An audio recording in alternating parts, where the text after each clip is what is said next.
iman itu naik turun. Ketika iman kita naik, kita merasakan semangat beribadah. Bahkan tatkala semuanya sedang tidur, kita bangun malam, kita menghamparkan sejadah tanpa ada yang membangunkan kita. Zikir pagi dan petang tanpa disuruh kita membacanya. Qobliyah, ba'diyah kita kerjakan dengan penuh pengagungan dan kekhusyuan. Puasa sunnah, Senin dan Kamis, atau sunnah-sunnah yang lainnya, itu juga kita bersemangat untuk menjalankannya. Akan tetapi, datang suatu hari yang kita seakan-akan ada masalah dengan diri kita sendiri. Sholat yang biasa tepat waktu kadangkala mulai ditunda-tunda. Membaca Al-Quran dan menghafalkannya yang sebelumnya kita begitu semangat, dengan penuh keyakinan satu huruf itu 10 kebaikan. Satu ayat itu lebih baik dari 1 ekor onta. Tapi bayangan itu hilang. Tapi kita berpikir bahwasanya iPhone 14 itu lebih bagus daripada 1 ayat. Dunia mulai menghantuin kita. Itu terjadi. Sehingga Quran yang merupakan penyejuk hati itu seakan-akan menjadi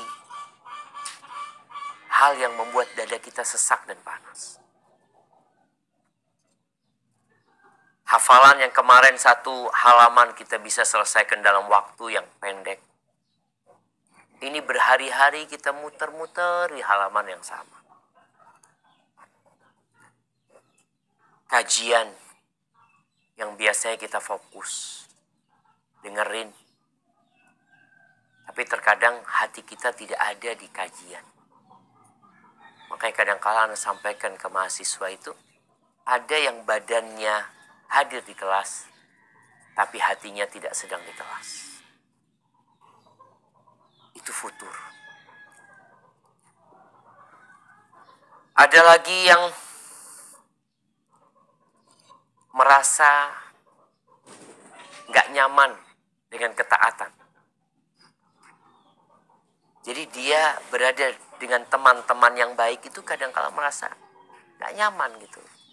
Tapi kalau teman-temannya malas kayak dia jadi senang. Kemudian banyak masalah. Kita itu jadi bermasalah dengan orang-orang di sekitar kita. Jadi perhatikan. Tatkala kita punya masalah sama teman-teman, kenapa sih aku kayak gini? Kawan-kawanku di kelas ya, atau di asrama, kayaknya aku nih punya masalah gitu sama mereka. Padahal sebenarnya enggak. Itu penyebabnya adalah futur yang ada pada diri kita. Dan boleh jadi semua itu hukuman dari Allah Subhanahu wa ta'ala. Allah Azza wa Jal berfirman, hal jazaa'ul ihsan illal ihsan. Kalau bicara balasan kebaikan, maka kebaikan sesudah. Jadi kalau kita melakukan ketaatan, kita itu insya Allah semangat untuk melanjutkan ketaatan tersebut. Tapi balasan dari dosa itu dosa juga. Jadi dosa itu melahirkan kemalasan beribadah. Dosa itu menyebabkan kegelapan di dalam jiwa seseorang. Dosa itu menyebabkan seorang wanita yang cantik tapi terlihat hambar dipandang. Jadi dosa itu akan membekas di dalam wajah. Makanya kadang-kala ada orang yang terus berusaha mempercantik dirinya, tapi orang lain ngelihat, ini perempuan gak bener. Oh, dari mana engkau tahu? Gak tahu ya, kok anak punya firasat kayaknya. Itu dampak dosa. Dan ada 2 kondisi futur. Yang pertama, futur yang menyebabkan orang ini meninggalkan yang sunnah. Tapi yang wajib tetap terjaga. Meninggalkan yang anjuran-anjuran. Tapi yang harus tetap dia jaga. Tapi ada futur yang parah. Di mana dia bukan hanya meninggalkan yang sunnah, yang wajib pun mulai terganggu sama dia. Yang haram kadang-kala mulai dia kerjain.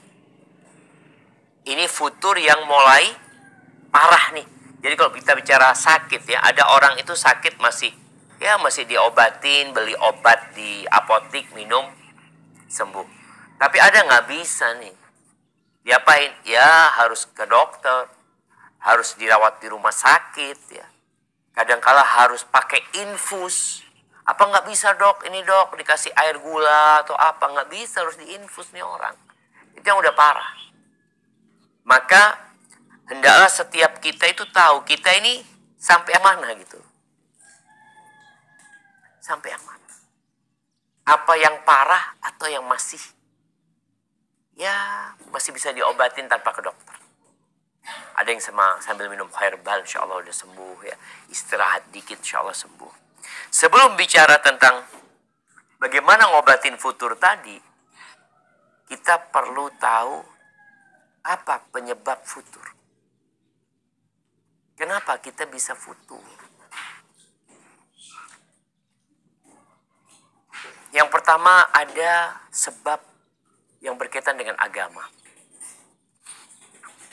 Di mana ketika dia ini belajar agama, dia itu belajarnya belum lengkap. Atau dia belajarnya berlebih-lebihan. Akhirnya ketika awalnya dia semangat gitu. Dia semangat ngerjain semua, tapi berlebih-lebihan. Karena berlebihan itulah tatkala semangatnya turun, dia jadi malas beragama. Itu menjadi penyebab futur. Oleh karena itu Rasul SAW mengatakan, Inna hadad din yusr. Agama ini mudah.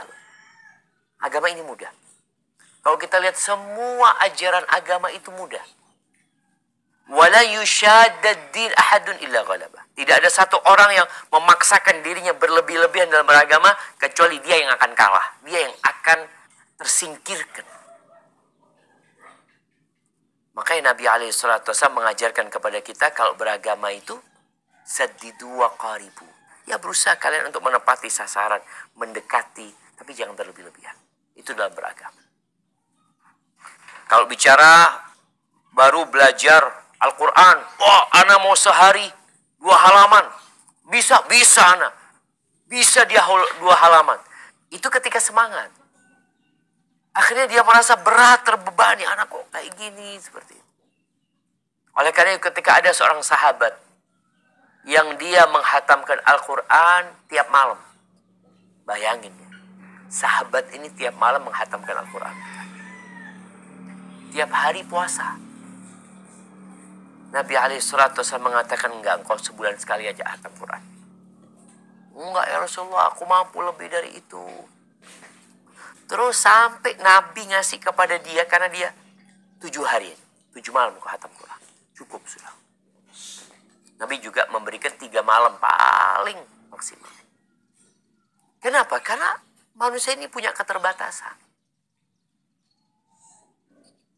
Kalau dia tiap malam hatam Quran, berapa lama dia bertahan untuk itu? Yang kedua, dia puasa tiap hari. Kata Nabi SAW, engkau puasa sebulan 3 kali. Ya Rasulullah, aku lebih kuat dari itu. Enggak, sudah. Tambah ya Rasulullah. Oke, kalau gitu engkau puasa, sehari puasa 2 hari berbuka. Jadi sebulan berapa hari puasanya? Agama ini kok seperti ini gitu. Dulu sebelum aku belajar, aku nggak kayak gini. Tapi kenapa setelah aku belajar ini, aku hidupku penuh ketakutan, penuh kecemasan. Sehingga apabila dia seorang anak, dia tidak lagi melaksanakan tugasnya. Sebagai seorang istri, dia juga tidak melayani suaminya, ngurusin anak-anaknya juga enggak. Gara-gara tadi, kecemasan, penyakit. Kemudian boleh jadi, bersama masalah ini, tambah masalah. Penyebab lainnya itu masalah ekonomi. Masalah fulus. Jadi futur karena uang kiriman dari orang tua terlambat datang. Atau futur karena duitnya habis. Ketika uang sakunya masih ada, semangat dia beribadah. Masya Allah. Uang sakunya telat. Gimana sih? Kok telat? Ada yang kayak gitu? Nggak ada. Yang kalau duit datang, semangat dia beribadah. Duitnya habis, mulai dia futur. Itu masalah. Dan kita akan lihat ya orang tua kita, keluarga kita. Kadang-kadang kita ngeliat dulu, abahnya dulu Ustaz. Ada dulu ibunya anak ini Ustaz. Masya Allah. Dia menutup auratnya. Dia selalu datang ke masjid, kajian ya. Masya Allah orangnya. Tapi setelah terjadi perceraian sama abah anak, ibu anak jadi nggak bener Ustaz. Itu boleh menjadi penyebab futur. Tapi semua ini kembali kepada kondisi pertama tadi. Ilmunya belum menghunjam atau menancap di dirinya. Tapi kalau imannya sudah menancap di dirinya seperti Bilal bin Rabah, disiksa, diapain, tetap ahadun ahad. Nggak ada masalah buat dia. Tapi buat